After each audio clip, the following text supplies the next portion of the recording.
Over at Fairway, and I wanted to chat with you guys about what's being called the new bank robbery. And I probably won't do a great job explaining what this is. Hopefully it makes sense, but I'm not hugely techie, but I want you guys to know about it. Especially, in our industry, there's a lot of wiring of funds that goes on from bank to bank, and especially when the funds exceed $10,000 when it's time to close.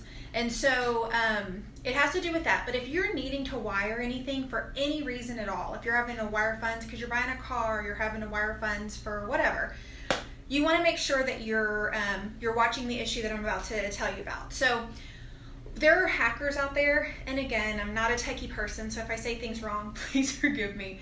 But there are hackers out there that can hack into emails, of course. And when they start seeing flag words like wiring funds, or I'll send you the wiring instructions, or whatever the case is, they can pick up on that. So let's say that somebody with a Hotmail account sent me an email, or they got an email from a title company, and it started talking about, we'll be sending you the wiring instructions to send your funds for closing.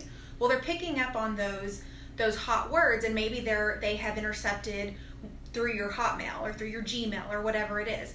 So then the hackers can send you an email that says they know who's expecting the wiring instructions.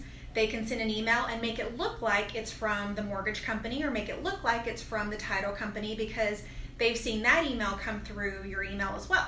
And so it could be an email, let's just use me as an example, Jennifer.Salazar@Fairway, but maybe they're saying Jennifer.Salazar without the R at the end. So they kind of changed a little bit, so when the customer receives the email, they're like, oh, that's from Jennifer. It's the wiring instructions. Let me go ahead and send my funds. And it could say, oh, good news, it's time for you to go ahead and send your funds. Maybe it's not really time, but it didn't come from me, but it's the hackers trying to get you to wire funds to their bank account. So this has not happened to me at all, but it has happened out there in our industry across the nation, and it is what they're calling the new bank robbery. So these wiring instructions are being sent out. The customer thinks it's time to go ahead and send the wiring instructions. They go ahead and send it to that wiring that's come through that's been a hack, and then all of a sudden their money's gone. And then it's actually time to do it, and they're like, I already did that. You sent me an email. No, I didn't. Or whoever. No, we didn't. And so it's just something that you really, really, really want to be cautious about. So tips that we've been talking about. Well, number one, on the mortgage side, we're not sending wiring instructions, at least with our group. We're not, just because that's happening. We want to make sure you're completely safe, so we're having it come from the title company themselves.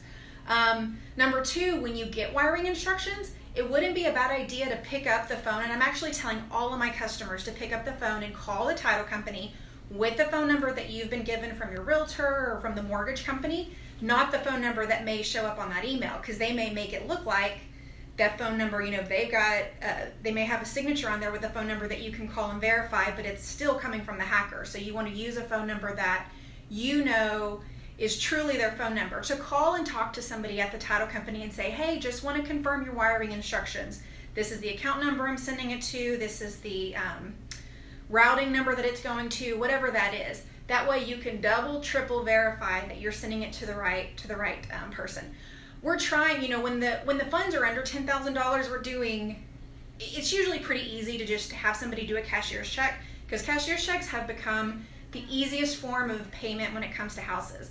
But when it comes over $10,000, it's really up to the title companies, and some of them are okay with it being a cashier's check, and some of them, because they know that this fear is out there. And then some of them are requiring a wire, especially when it gets to $20,000, $30,000, $100,000, whatever that is. So it's just super, super, super important, so that you don't lose your money, that you call and just verify that, the account number, all of that stuff with the title company. But again, don't call the number that's in the signature of whatever email you received. Make sure you're calling a number that you've been given in a different manner. So call your realtor and just say, hey, just want to make sure I've got the right number for the title company, because maybe that email did come from the title company properly. So that's about it. Just wanted to make sure you have this. I'm surprised. I actually haven't seen this kind of information, and maybe y'all have on the news, but I feel like it's newsworthy. It's definitely interesting, and it's something that is a little scary when we're used to wiring being so safe, but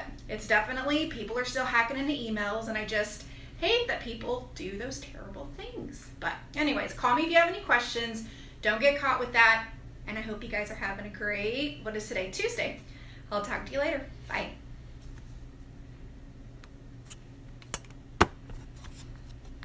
Is it ending? I'm still on the video.